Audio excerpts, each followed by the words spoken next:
Es la hora del TEC. Prepara tu bebida favorita y disfruta de este viaje, donde vamos más allá del código y los datos. Iguana tomaba café a la hora del TEC. Iguana tomaba café a la hora del TEC. De la mano de Sebastián Osorno, Hugo Rodríguez y Jason Ortiz, descubre tendencias, retos de la industria y los personajes que dejan su huella en el universo tecnológico. Iguana tomaba café a la hora del TEC. Iguana tomaba café a la hora del TEC.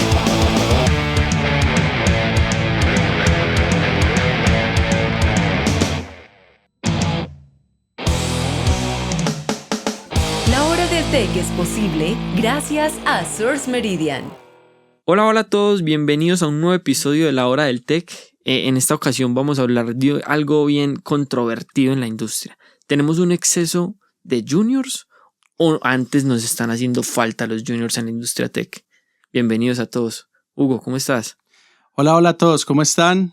Un placer estar acá con ustedes, un placer este nuevo capítulo acá discutiendo temas disruptivos, controversiales, que sé que interesan a muchas personas. Vamos a tener abrebocas para aquellos que quieren meterse en este mundo de la tecnología, aquellos que ya se creen senior y todavía son junior, en fin. Bienvenido, Jason. Hola muchachos, ¿cómo están? Espero que estén muy bien, nuestros oyentes también. Como le decíamos muchachos, sí, vamos a hablar de un tema de los juniors, que es un tema muy interesante que está pasando en la industria, porque cada uno de los que estamos aquí también fuimos junior en algún momento. Ya ahora hay más gente, más juniors, y fuera hay un tema muy interesante que es la inteligencia artificial. Sí, yo creo que es un momento completamente diferente. Justo hablábamos en otra sesión de que, por ejemplo, en Estados Unidos tenemos mucho más público de desarrolladores que son mayores. En este caso, en Latinoamérica, gran mayoría de los desarrolladores son jóvenes. Entonces, ahí hay una gran competencia y lo que decías de la inteligencia artificial está muy complicado. Así es, yo creo que son momentos muy diferentes. Yo inicié mi carrera hace más de 10 años. Básicamente aquí en este mundo nos metíamos los que supuestamente éramos nerditos, a los que nos gustaban las matemáticas, a los que nos gustaban esas cosas, esa carrera que nadie quería entrar. Todo el mundo pensaba que estudiar sistemas era irse a meter al cuarto de los cables, ¿cierto? Entonces no habían muchos adeptos. A medida que fue avanzando el tiempo y que reventó el boom de la tecnología y de los salarios y empezaron a llegar a Colombia empresas extranjeras ofreciendo salarios en dólares, la gente empezó a interesarse por esto y decir, pero ¿cómo así? ¿Qué es lo que hacen? Yo también quiero de eso. Recuerdo mucho incluso que en la universidad una compañera en tercer semestre se salió porque ella venía de Montería y ella pensaba que los sistemas era todo lo que tenía que ver con redes sociales, con Facebook y todo ese tema. Arreglar computadores. Arreglar computadores, hacer mantenimiento de computadores. ¿A quién que trabaje en desarrollo no le han preguntado que si no sabe arreglar la impresora o que el mantenimiento del computador? No, eso es horrible y uno se siente como, hasta a veces como ofendido. Venga, usted que es ingeniero de sistemas, ¿por qué no me formatea el celular, hermano? ¿Cómo así? ¿Qué es esto? Total, uno se siente como mal porque uno dice, eso no tiene nada que ver con lo que yo hago, la gente ni siquiera entiende lo que yo hago. Pero entonces, para cerrar un poquito ahí la idea de la historia, en estos momentos estamos en un punto en el cual la gente quiere empezar a trabajar en el mundo de la tecnología porque lo ve como una salida a la poca disponibilidad de oportunidades que hay en otras disciplinas, en otras carreras, en ciencias duras, especialmente aquí en Colombia, y que ven esto como esa oportunidad para poder engancharse en el mundo laboral y para poder empezar a progresar en su vida. Y ahí nos surge una pregunta bien interesante. ¿Qué es un junior? ¿Qué es un junior en la industria tech? No, yo tengo una definición que es muy personal. El junior es aquella persona que tiene todavía que ser muy supervisada, que tiene que, para ser un entregable, tiene que tener mucho seguimiento, que necesita mucho monitoreo y mucha supervisión. Independientemente de su capacidad, de sus habilidades, es más que todo está relacionado a qué tan confiable y qué tan de alta calidad son los entregables de su trabajo.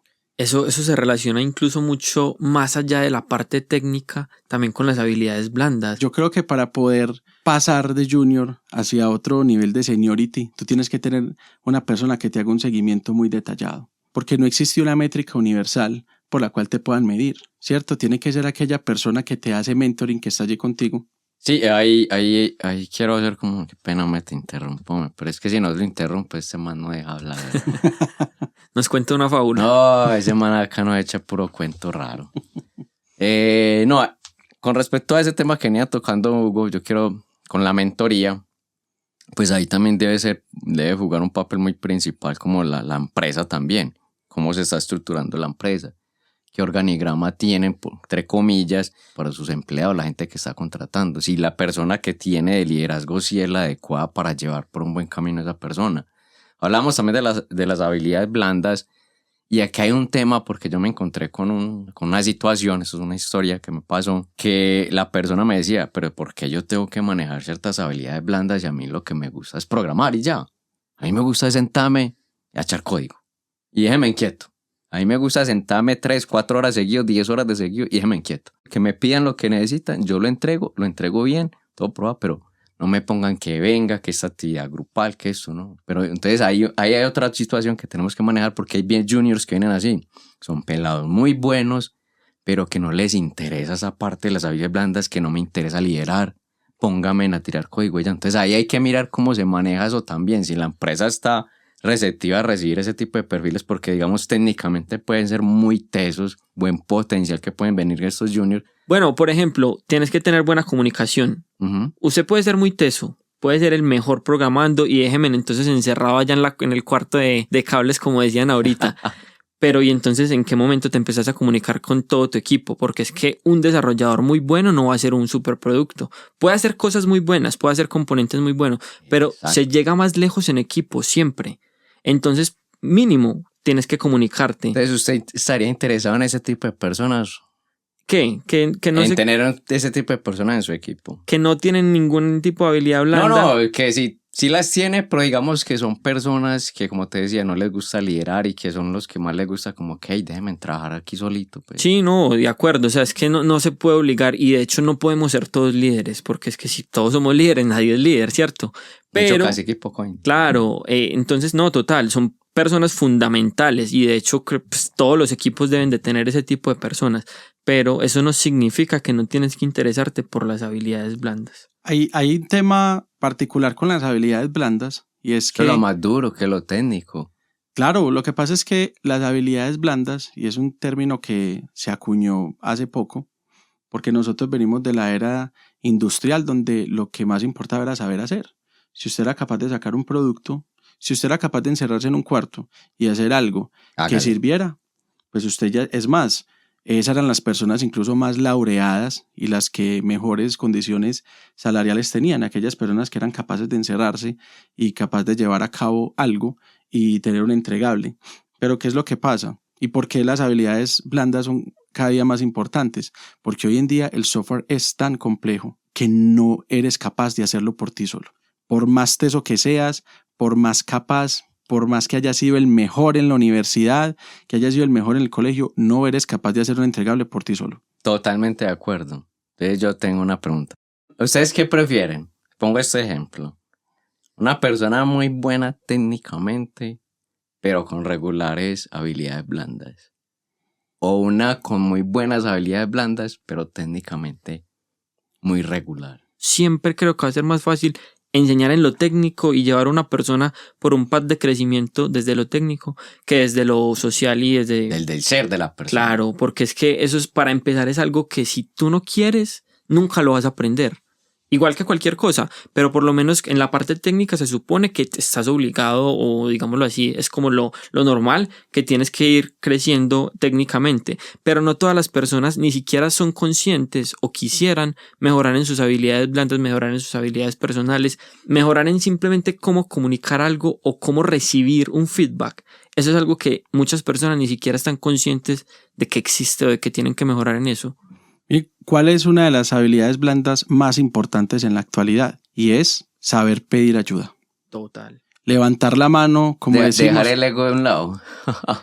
Sí, Ok. es decir, muchas cosas. Allí se involucran muchas cosas. Es el tema del ego, Ajá. ¿cierto? Es también puede que existan personas que no sean tan egocéntricas, pero que también se les dificulta entender cuándo se les acabó el tiempo para llevar a cabo una actividad y ya es momento de decir, necesito ayuda, ya es momento de decir, no voy a ser capaz de entregar. Estoy en Valeire. Estoy en un momento en el cual si no entrego, ya voy a afectar, digamos, como toda la logística de entrega del equipo. Sí, se va a atrasar el proyecto prácticamente. Entonces, ¿qué pasa? Tener la habilidad para identificar esos momentos, eso es una habilidad que se gana conforme van pasando los días, pero es una habilidad que también viene formada desde casa, ¿cierto? Porque entonces cuando el niño es capaz de decir a la mamá, mamá, no entiendo esto, mamá, no soy capaz de hacer esta tarea, mamá, necesito ayuda, ¿cierto? Versus aquel niño que nunca podría hablarle a sus padres porque siempre eran a través de un regaño, o aquel niño que era muy brillante y que nunca se equivocaba, que siempre sacaba las mejores calificaciones. Entonces, ese niño, ¿cómo va a llegar en su vida laboral a decir me equivoqué, no soy capaz? De acuerdo. Y ahí, uniendo todas estas ideas, estamos hablando de un montón de cosas que debería tener un junior, y es algo que justamente es lo que creo que está sucediendo en la industria, y es que para tú entrar a una vacante junior no hay tantas, y para entrar a una vacante junior ya te piden mucha experiencia. Yo desarrollé una estrategia, mejor dicho, y es las personas en la universidad que yo sabía que estaban estudiando, pero que ya habían sido insertados en el mercado, que ya de cierta forma, en esos tiempos se hablaba mucho de los webmasters, de la gente que trabajaba con WordPress haciendo sitios web. Yo recuerdo que había un compañero que hacía esto y yo le decía, se llama Juan Camilo, enséñame o poneme a trabajar y no me pagues. Yo estoy dispuesto a colocar de mi tiempo, yo estoy dispuesto a aprender, a trasnocharme con tal de que tú me enseñes. Entonces yo me di cuenta de eso y empecé a hacer estos trabajitos, ¿cierto? Por los laditos que me permitían empezar a agarrar experiencia y poder llegar a una entrevista y decir, yo no he trabajado oficialmente en una empresa, pero he hecho estos proyectos personales. Pero es que ahí el tema es muy diferente de la época, por lo menos en la época mía, de cuando empecé en este mundo de los juniors. Era muy diferente, vos lo acabaste de mencionar, y es que uno muchas veces trabajaba y hacía las cosas sin ni siquiera por dinero, sino por ganar una experiencia, y esa experiencia yo sé que más adelante me iba a dar la oportunidad de ingresar a una empresa o desarrollar mi propio, no sé, negocio, cualquier cosa. Cosa que es muy diferente ahora, esas nuevas generaciones, esos pelados que vienen ahora, muchos son reacios a eso. Yo no les puedo decir, venga, yo les enseño, pero no les va a pagar. Ellos sí se copian, pero ¿cómo así? O sea, yo le voy a regalar mi tiempo y no voy a recibir ninguna retribución, pero entonces uno les dice, es que vas a ganar experiencia. ¿Por qué no sacrificas un poquito? Ganas experiencia y esa experiencia te va a ayudar a crecer incluso un poco más. Diría yo, eso podría ser una buena estrategia. Pero es que muchos, porque he conocido varios, no estoy generalizando, pero hay los pocos que he conocido dicen, no, a mí mínimo me tienen que pagar tanto. Hay que ser como más estratégico a la hora y poner ciertas cosas en la balanza para ganar esa experiencia que te permita ir creciendo cada día. Pero obviamente eso es cada quien, pues. Bueno, aquí vengo yo a sacar la cara por la generación, que es que ustedes están hablando mucho que en sus tiempos, que no sé qué, y no, es que en este tiempo realmente también se sufre. Lo que pasa es que yo creo que ahora hay mucha más información, ¿cierto? Entonces, como tenemos tanta más información, se puede utilizar para bien o para mal. Por un lado, ya digamos lo que hay, antes no se hablaba, por ejemplo, de depresión, antes simplemente estabas aburrido y ya. En este momento ya tenés un montón de herramientas para decir, ves que podría estar deprimido, pero eso se puede llevar al otro lado, de que entonces ya cualquier cosa también me da para decir que estoy deprimido cuando no, porque como tengo tanta información, vi 2 o 3 cosas en TikTok, porque esa es la fuente de información también, y entonces vi 2 o 3 cosas y ya no, entonces ya estoy deprimido. Y lo mismo pasa en el ámbito laboral. Entonces también habían muchas empresas que se aprovechaban de eso justo que ustedes dicen, no, es que yo necesito muchos peladitos que no les voy a pagar nada, pero es que les voy a pagar con experiencia. Y eso, hay muchas historias al respecto, que entonces ahí es donde yo les digo, se vino la información y ya la gente digo, venga, no, es que eso no es justo, eso no es como se debería hacer. Y es que ya se está aprovechando el mercado, entonces uno viene ahí, el empresariado también ahí, venga, tampoco abuses de la situación, porque muchos empresarios abusaron también de la situación, de muchos pelados, de incluso de mi generación también aprovecharon demasiado porque era una gran oportunidad. Venga, pongámoslo aquí a voltear un tiempo y contrataban varios. Entonces, yo le pagué con experiencia, lo sacaban a uno y venga otro con nuestro reemplazo, y así se iban de mes en mes o de bimestral, y así se iban yendo y iban construyendo un producto ahí a retazos, porque era producto de retazos, pero al menos tenían una base, y ya después con esa base se la entregaban a un ambiente de eso más experimentado, la pulía, y ahí se ahorraron un poco de plata. Y eso sigue pasando hoy en día, porque eso ahorita cuando decía Sebas de que mucha generación, yo creo que uno se da cuenta que uno se está volviendo viejo cuando dice, en mis tiempos, mis tiempos sí. tal cosa. Uno anteriormente se volaba de la casa para la rumba, yo no se vuela de la rumba, parce, para la casa. Para la casa. La así disculpita de, hey, voy al baño, ya vengo. No me demoro. Yo me demoro. Entonces, ¿qué pasa? Hace poco escuché una historia de un compañero, un colega, que se presentó a una de las empresas en las que yo trabajé, y yo le pregunté, ¿pero por qué? ¿Por qué te estás yendo? Porque él era como de esas personas muy importantes en esa empresa, como de esos activos, de esas personas que uno dice, este man sale junto con las sillas en el listado de activos de esa empresa, junto con los computadores, ese man ya no se mueve de esa empresa. Y yo le pregunto, vení, ¿por qué te fuiste? Y me dice, Hugo, lo que pasa es que esta empresa acostumbra a contratar muchos juniors. ¿Y qué pasaba? Yo era el único senior. Entonces llegaban los juniors, empezaban a trabajar, se formaban, adquirían experiencia, se iban, y la empresa que hacía volvía a contratar juniors. Y yo me cansé de eso. Yo me cansé porque siempre era la misma historia y yo tenía que estar reenseñando. Incluso no servía que grabara las capacitaciones porque tenía que estarles dando soporte, y las capacidades cognitivas de todas las personas son diferentes. A veces entraban camadas muy buenas y otras que no. Les digo, me cansé de esto, además no tengo de quién aprender. Soy la persona con más conocimiento acá y no tengo quien me diga si estoy haciendo las cosas bien o no. Yo creo que ahí es algo bien controversial que pasó porque, claro, hubo un auge en el que se necesitaban muchos desarrolladores, y entonces ahí vinieron las universidades a sacar programas innovadores, los bootcamp, salieron muchos bootcamp, sobre todo y en la pandemia. Usted era una historia con eso, ¿no? Ahorita les cuento del bootcamp. Yo estuve en uno, pero ¿qué es lo que sucede con ese tipo de formaciones? Es una formación muy express. O sea, si bien, por ejemplo, es cierto de que, digámoslo, un ingeniero de sistemas o un ingeniero de desarrollo no le enseñan lo necesario para salir a la industria de trabajar, sí te dan unas bases muy sólidas en muchas cosas que te permiten tener un pensamiento crítico diferente, y aparte por el tiempo que llevas ya desarrollando la actividad, conociendo, estando al tanto, tenés criterios y fundamentos. En los bootcamp pasan cosas, y es que en 6 meses te quieren como dar una pincelada rápida de todo, porque aparte quieren abarcar muchas cosas, y ya te consideran entonces un junior. Entonces creo que ahí hubo un gran daño, y es que llegaron muchos, entre comillas, junior, que en realidad ni siquiera podían llamarse junior. Claro, muy bien, empezaron a la tecnología, conocieron el mundo de la industria del desarrollo, conocieron los datos, incluso tuvieron muchas oportunidades en las que empresas estaban embalados por recursos, y claro, esto es una industria que, no nos digamos mentiras, mueve dinero. Entonces, si estamos haciendo dinero, yo también puedo dar dinero, así sea una persona, para enseñarle, sobre todo si no tengo tanta oferta.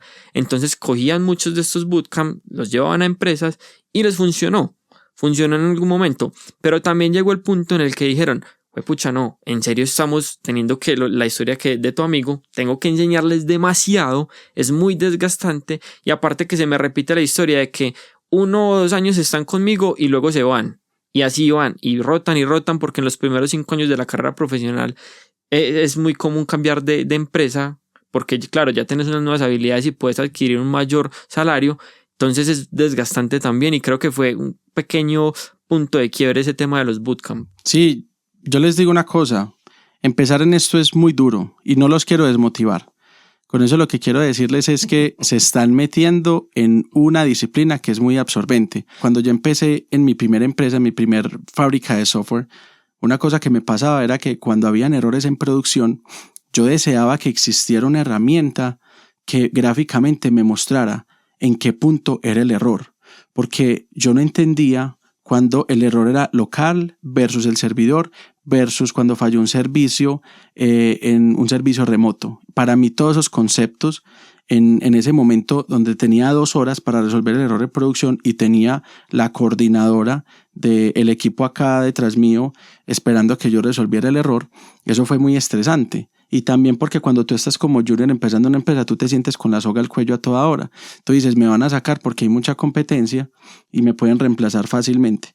Recomendación para eso, muchachos, el autoaprendizaje. el autoaprendizaje es crucial, no para que pases solamente de junior a senior, sino para que tengas conocimiento robusto para resolver los problemas del día a día. Esa resolución de problemas me parece vital. Ahorita tú decías que la autonomía era importante para uno dejar de ser junior, y yo creo que ese tema de resolución de problemas y que te cambien las variables e igual seas capaz de entregar el resultado es vital para un desarrollador, incluso para cualquier profesional. Ese es el mismo cuento que nos decían en el colegio y la universidad, que había gente que le colocaban la ecuación con peras y manzanas y la resolvían, pero se la cambiaban a papas y yucas y ya no la entendían. Pregunta, les voy a hacer una pregunta, muchachos. Con este tema de los juniors, ¿ustedes en qué situación contratarían o no contratarían juniors teniendo la posibilidad de hacerlo? Yo siempre contrataría juniors. Siempre contrataría juniors porque si tú no contratas juniors, no hay relevo. No solamente el desarrollo de software, sino tu vida profesional es básicamente una carrera de relevos. El que ingresa, básicamente quiere la posición del que ya está, el que ya está sigue, y el que está por allá arriba, ya sea que cambie de rol o se va de la empresa, ¿cierto? Entonces, si tú no tienes esa carrera de relevos, la gente nunca va a sentir que crece, ¿cierto? Y si la gente no siente que crece, básicamente se estanca, y entonces antes de siquiera pasar a otro rol o evolucionar al interior de la empresa, lo que hacen es que se van. Yo creo que eso depende mucho también de la cultura de la organización en la que se esté contratando, ¿no? Porque hay organizaciones que en realidad quieren y tienen esa filosofía que acaba de mencionar Hugo, de que yo cosecho y yo voy a cosechar, digámoslo entre comillas, talento, lo voy a moldear a mi manera, a la manera del líder o del mentor que tienen en ese momento, y voy generando ese nuevo líder del futuro. Pero hay otras empresas que en realidad dicen, venga, pero es que yo necesito algo rápido y yo contrato un junior. Y también creo que hay momentos en los que hay que tener un balance. O sea, tengo un equipo de muchos juniors, tengo muy bien la cantera, digámoslo así, de talentos, pero yo necesito a alguien que me ayude a jalar, que me ayude a guiar. Alguno de esos, como lo que decía Hugo, de que necesita alguien que supervise y que ayude a mentorear. Depende también mucho de la situación o la empresa que de tecnología que esté en ese momento. ¿Qué quiero decir con esto? Por ejemplo, una startup. Una startup que el principal objetivo de ellos es sacar un producto rápido, muy rápido, y si tienen dinero para quemar, como se dice vulgarmente, pues creo que ellos no se darían como esa opción de contratar junior. Porque si yo tengo dinero para contratar, pues yo me voy por gente más experta, que tenga más experiencia en el ámbito para poder sacar mi producto rápido, porque yo sé que les puedo pagar. Entonces, en esa situación yo diría que contratar juniors no sería tan bueno, porque voy a tener que sacar los seniors o la gente que sepa para entrenarlos, y no va a tener tiempo para eso, porque me tengo una presión de sacar un producto rápido, tengo mis socios, tengo inversionistas que me están pidiendo esta vaina ¿para cuándo? Entonces, si saco el tiempo para entrenar todos estos pelados y fuera de eso tengo que sacar gente que está en proyectos para que los entrenen, y ¿qué pasa también? Cogen experiencia y se pueden ir para otro lado porque se pueden quemar. Pueden ver que el candeleo es tan fuerte porque claro, es una startup y hay que meterle mucho, y ellos vienen muy nuevos y metesen de una a ese candeleo, se pueden quemar y se pueden aburrir. Entonces ahí hay que como junior pensar también como que a qué vacantes de empresas aplico, cuál es la empresa, analizarla bien, porque si es una startup, pilas que allá el candeleo y el flujo de trabajo va a ser muy áspero, va a ser duro camellar ahí. Igual yo creo que eso a la larga no es tan sostenible en el tiempo, ¿no? O sea, simplemente contratar. Una startup no siempre se va a quedar en la etapa en la que tiene que entregar resultados rápidos. Una startup yo creo que también va a ir progresando, y si se va estabilizando, ahí es donde yo llego como al tema del balance. Exacto, ahí llega usted el balance. Ahí yo no diría no contrate juniors, yo diría contrate un menor porcentaje de juniors, porque incluso así tengas que entregar un trabajo rápido, existe una cosa en el mundo del desarrollo que se conoce como la carpintería, y no se imaginen un ebanista allí. De rucho. No, señor, eso no es. Nosotros llamamos la carpintería, son aquellas tareas repetitivas que nadie quiere hacer. Y esas tareas repetitivas, que incluso eso es lo que está automatizando más que todo la inteligencia artificial, esas tareas repetitivas normalmente se las entregan a juniors. ¿Por qué? Porque el senior no las quiere hacer. Como por ejemplo pruebas unitarias.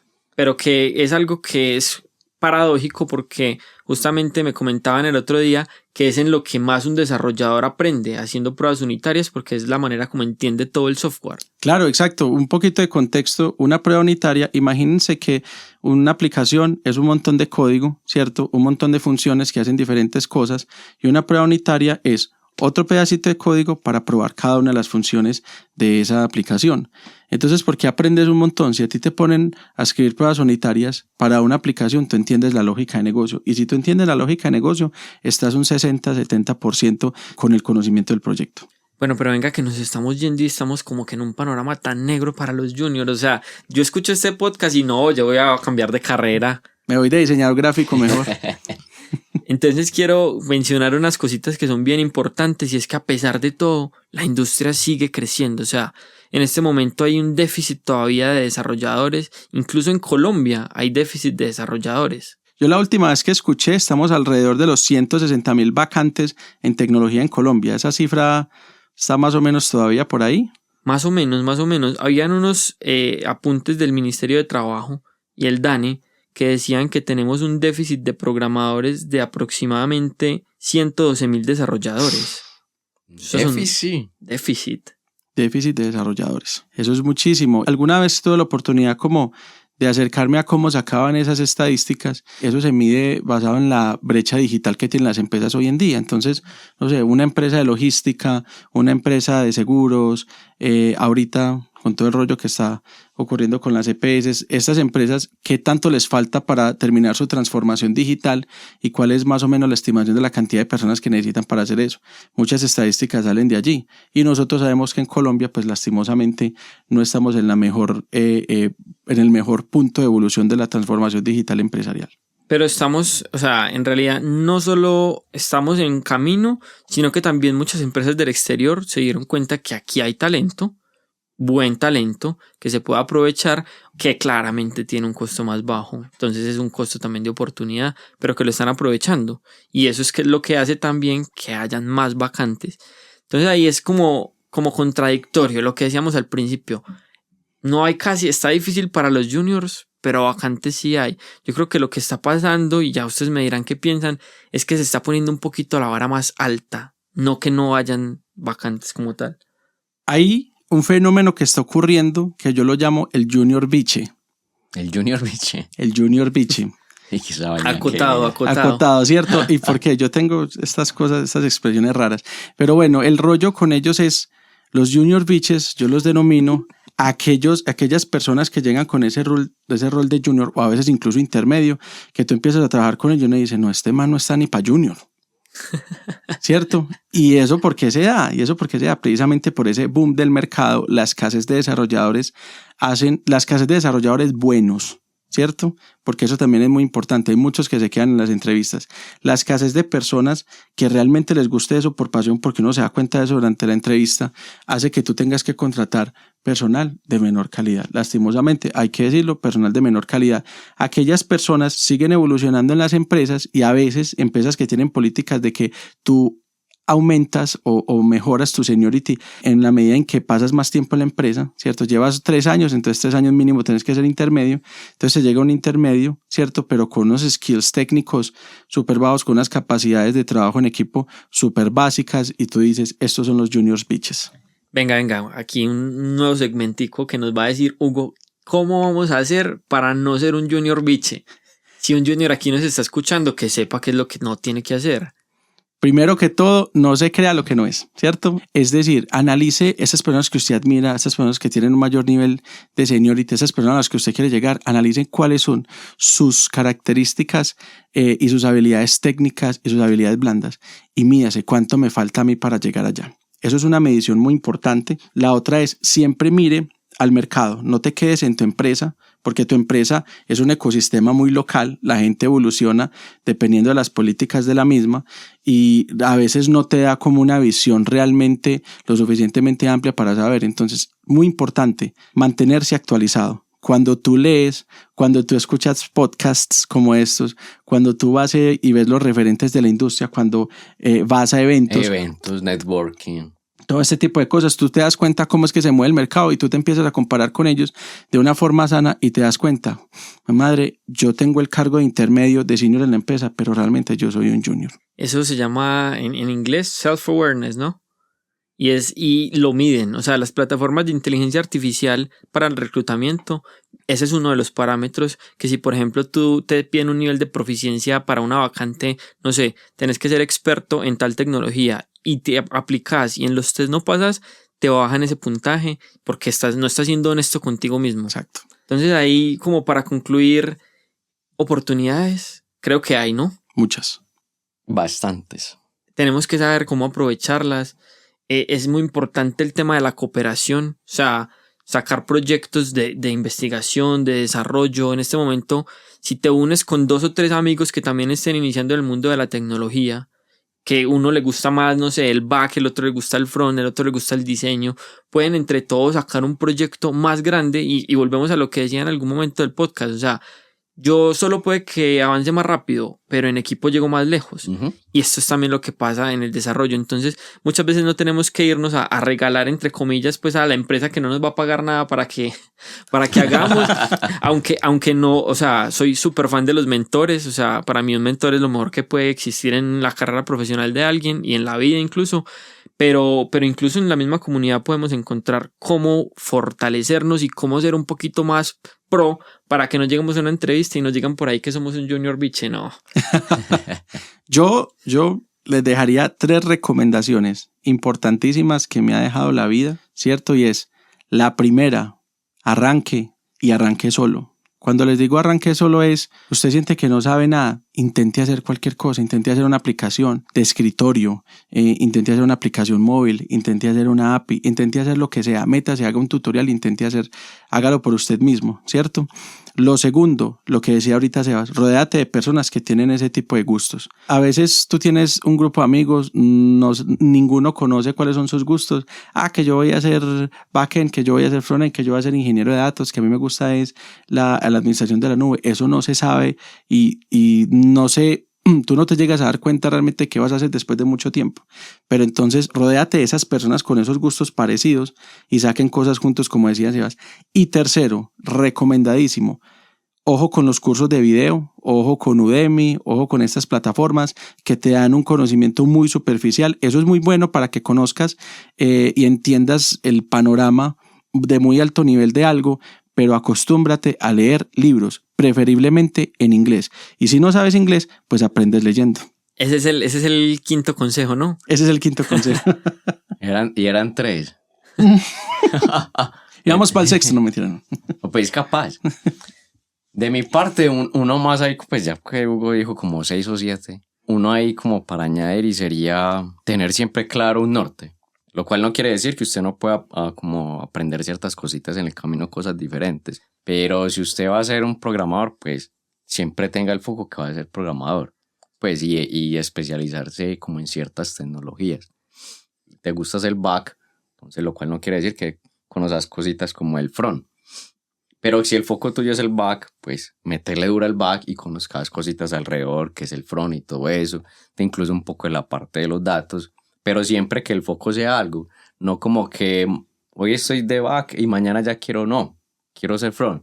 Mañana ya quiero ser diseñador. O meterme en la UI UX en ese mundo. O ya me voy a meter al mundo de los datos porque veo que se está moviendo también mucho. Es como siempre tener como un norte. Claro, y como decía ahorita Hugo, uno muchas veces no se da cuenta qué es lo que va a hacer. Me parece que ya es incluso tema para otro podcast, los cambios de carrera. Porque es que hay veces en el que es inminente uno cambiar de carrera. Sí, hay ocasiones que usted, por situaciones de la vida, quiere ser programador back y resulta siendo ingeniero de datos. Pero hay una historia de un amigo mío que quería ser siempre backend, y está trabajando como ingeniero de datos en una empresa. Hay que invitarlo. O sea, hay que traerlo para que conversemos con él cómo fue esa experiencia. Y él todavía sí quiere ser backend. ¿Pero es junior o es senior? No, él es senior. Bueno. Bueno, y está viejo igual que yo. Y no me quiero ir sin dejarles antes una estadística que me parece a mí bien alentadora. Y es que una encuesta que hicieron en Stack Overflow, que si estás en el mundo del desarrollo de alguna manera, lo conoces, y es que la mayoría de los programadores están entre 1 y 4 años estando en la industria y 5 y 9 años. Es como el máximo, 23 y 26% respectivamente. Por ejemplo, programadores entre 20 y 24 años de experiencia solo son el 8% de todos los programadores del mundo. Claro, según la encuesta que tiene pues cierta muestra, pero nos deja algo bien interesante y es que esto está empezando. Esto todavía está empezando. Puede ser que en 20 años miremos estas estadísticas y sean unas rayas parejitas y tengamos gente empezando, gente con 20 años, gente con 30 años, pero en este momento la industria todavía tiene mucha tela que cortar. Entonces, no se desanimen, hay posibilidades para entrar a la industria, hay empresas que en realidad tienen esa filosofía de cultivar su talento, en realidad hacer, por ejemplo, bootcamps un poquito más pensados y más responsables, no solamente como que te voy a dar 2, 3 brochazos y te mando a la guerra, sino que hay otras empresas que sí lo quieren y hay otras oportunidades que por las condiciones del mercado no tuvieron presupuesto o lo que sea, pero oportunidades de entrar existen. Entonces no se desanimen. No pierdan la oportunidad de cambiar sus vidas. Esto es la oportunidad de salirse de todos estos problemas socioeconómicos por los cuales atraviesa nuestro país. Somos básicamente una industria que permite que tú llegues más lejos, mucho más rápido. Si tú analizas otras disciplinas, otras industrias, eso no se da. No dejen perder esas 110,000 vacantes que hay allí, ¿cierto? Que se cree que es una estadística, pero realmente están allí. Entonces, estudiar, ir a la universidad, lo que sea, pero empiecen con algo. Sí, prepararse, dar el primer paso. Y bueno, gente, esperamos que les haya gustado este podcast. Gracias por acompañarnos. Recuerden seguirnos en nuestras redes sociales, en el sitio web de Source Meridian. También pueden comentarnos y decirnos qué les gustaría que tratáramos aquí, qué piensan ustedes, por qué no, de los juniors de la industria tech en este momento. Y bueno, un saludo, nos vemos la próxima. El iguana tomaba